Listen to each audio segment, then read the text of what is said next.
Y como les habíamos anticipado en el bloque anterior, tenemos aquí como invitado en este sábado al doctor César Zapata. Él es psicólogo y con él vamos a conversar sobre salud mental, sobre homicidios, sobre todo lo que está pasando en la República Dominicana con el tema de la violencia y la intolerancia que está exhibiendo tanta gente en las calles hasta el punto de que uno siente pavor, siente temor salir a las calles. Buenas tardes, doctor, ¿cómo está?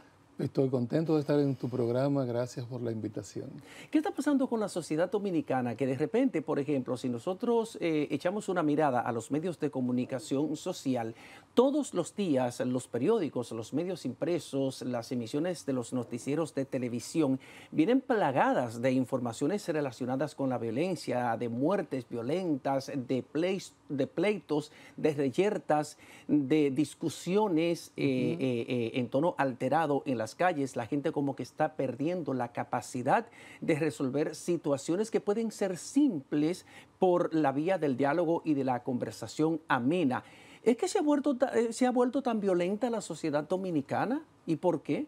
Bueno, no solamente aquí a nivel local, yo pienso que a nivel de casi global hay todo un desajuste social. Pero en el caso local nosotros tenemos un problema de anomia que hace tiempo venimos arrastrando.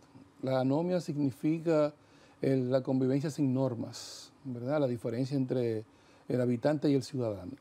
Nosotros somos un grupo de habitantes. La ciudadanía se adquiere en la medida en que yo asumo los valores, asumo los compromisos, las responsabilidades, los deberes y los derechos para poder convivir. Entonces tenemos un problema de anomia que desafortunadamente los gobiernos en plural lo han soslayado. Tenemos un problema educativo, es decir, un déficit en la formación de moral. Esa cosa que una vez se llamó moral y cívica, que enseñaban en la escuela primaria, ya no existe, no está en el protocolo educativo nacional.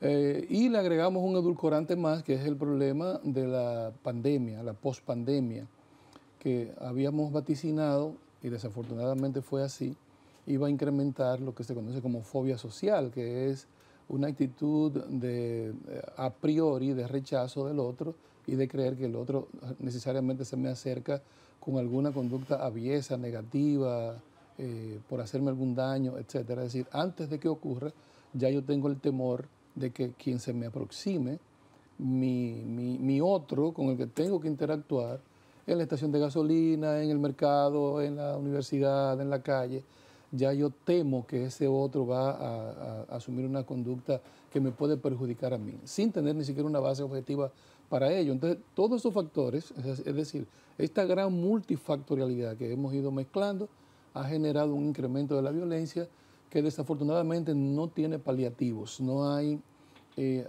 digamos, una política eh, que provenga del Estado para tratar de prever el incremento del flagelo de la violencia en República Dominicana. ¿Qué podía hacer el Estado entonces, doctor, para elaborar una política pública que tenga, por ejemplo, como epicentro de aplicación los centros de formación a todos los niveles, comenzando por la escuela, por ejemplo, Correcto, con los más pequeños? correcto. Una política pública centrada en la formación, en el respeto, en la consideración, en esos valores éticos y morales de los que usted habló, que están en crisis, que Ujú. son tan importantes para combatir la violencia. Como la violencia es un problema multifactorial, que dicho sea de paso, tiene un componente también de salud mental, de salud en términos generales, no mental solamente. En términos de salud, es decir, el impacto que la Organización Mundial de la Salud ha establecido como parámetro para estudiar la violencia implica daños fundamentales a la sociedad que debería ponerse importante atención. Es decir, es un problema de salud de primer orden, el tema de la violencia y la escalada de violencia. Como es así, multifactorial, nosotros deberíamos pensar también en un equipo multidisciplinar eh, para elaborar un proyecto de prevención y de elementos paliativos. Cuando digo paliativo me refiero al hecho de que no podemos pensar una sociedad sin violencia, porque es absurdo. Siempre donde hay sujetos interactuando, se presentarán factores que van a mover el tema de la violencia, desde problemas orgánicos que puede tener el sujeto agresor hasta los factores sociales y psicosociales desencadenantes de violencia. Pero sí se puede paliar, se puede disminuir la violencia, primero con elementos educativos. Se sabe que bajo niveles de educación es caldo de cultivo para la violencia. Primero, segundo, el tema de la pobreza extrema. Tercero, el tema del hacinamiento. Cuarto, el modelo de Dollar y Miller que se llama modelo de frustración-agresión. Es decir, un individuo que tiene permanentemente frustradas sus metas y objetivos motivacionales en la sociedad tiene más probabilidad de ejercer violencia. Entonces hay una serie de parámetros y de elementos que deben ser tomados en cuenta para ese proyecto multidisciplinar, elaborar un protocolo que permita aplicarse en las poblaciones, en los barrios y disminuir la violencia. En el caso de los jóvenes, el modelo de frustración-agresión es muy evidente, es decir, la falta de oportunidades, los bajos niveles educativos, la ausencia de políticas de primer empleo para los jóvenes, son elementos que definitivamente promueven la frustración. Pero además, en esa etapa de desarrollo, adolescencia y primera juventud, el individuo necesita pertenecer, el concepto de pertenecer, de estar integrado a determinados grupos sociales.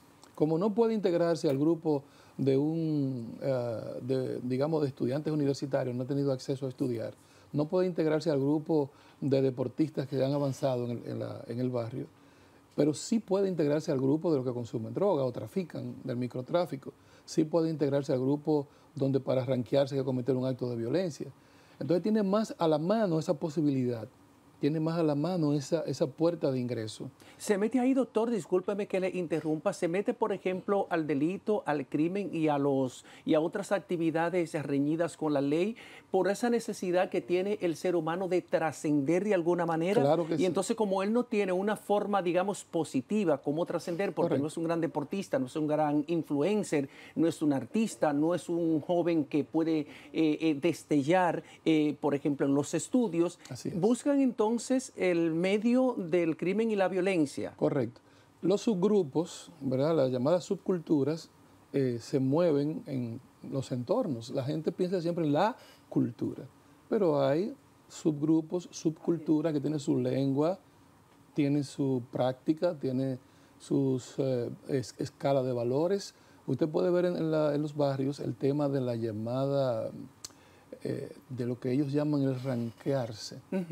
Para poder ranquearse, usted tiene que cometer determinados hechos. Para poder escalar dentro de esa subcultura, tiene que cometer determinados hechos reñidos con la ley. Yo recuerdo que en una de esas cosas que pasan por las redes, hay una zona, para decirlo de alguna manera, libre de práctica, en un barrio de la capital donde se consume abiertamente, se toma, se baila en la calle, etcétera. ¿Hablamos de la 42? Exactamente. Y un sujeto hizo una entrevista allí, una muchacha, y le preguntó que por qué no estudiaba. Y ella le dijo que para qué servía eso. Que con ella tener relaciones sexuales tempranas con alguien podía conseguir más dinero que la oportunidad de estudiar. Pero desafortunadamente hay sujetos supuestamente con formación intelectual que promueven la idea de que no se debe estudiar y determinadas carreras no generan, digamos, los ingresos que deberían generar. Pero no es la carrera per se, son las oportunidades que debe brindar el Estado a los profesionales jóvenes. No es que usted estudie, por ejemplo, humanidades, lengua, psicología, antropología, y que de eso no vaya a vivir. Es que no hay la comprensión en una sociedad que se supone está en progreso y desarrollo de cuáles son las funciones de esos profesionales, para qué sirven. Yo le pongo, por ejemplo, el tema de la lingüística. Alguien estudiar lingüística pura hoy día sería como un anatema, pero ¿y para qué? ¿Cómo podría un ingeniero comunicarse si no maneja adecuadamente su lengua? ¿Cómo podría prescribir un médico, por ejemplo? Un médico si no sabe manejar su lengua? Podría incluso hasta equivocarse. Lo mismo que las matemáticas puras y otras disciplinas.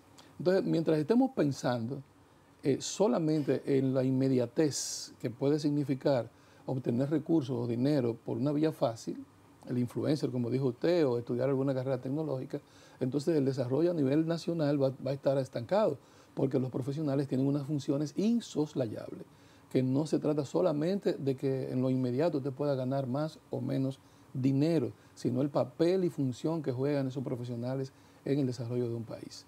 Entonces, en ese marco, definitivamente tenemos una sociedad que me cuesta decirlo, pero es así, que lo que está formando sociópatas. Es decir, está trabajando para que el individuo tenga desensibilización, que es un rasgo fundamental de la sociopatía, para que el individuo quiera vida fácil, acceso fácil, para el egocentrismo, primero yo, después yo, para la conducta egoísta, que son todos rasgos sociopáticos. Entonces, de alguna manera, queriendo o sin querer, estamos construyendo esos sociópatas y luego nos sorprende el incremento de la violencia, sobre todo en población joven. Doctor, ¿cuándo podemos hablar, por ejemplo, de sociopatía o psicopatía? ¿Cuándo, por ejemplo, una persona común y corriente en un barrio se puede dar cuenta de que una de las personas que le rodean, un vecino cercano o un joven del barrio, está entrando en una conducta que lo tipifica como un psicópata o como un sociópata, o que está en peligro de entrar ahí? En ese mundo tan peligroso de la psicopatía o de la sociopatía? Bien.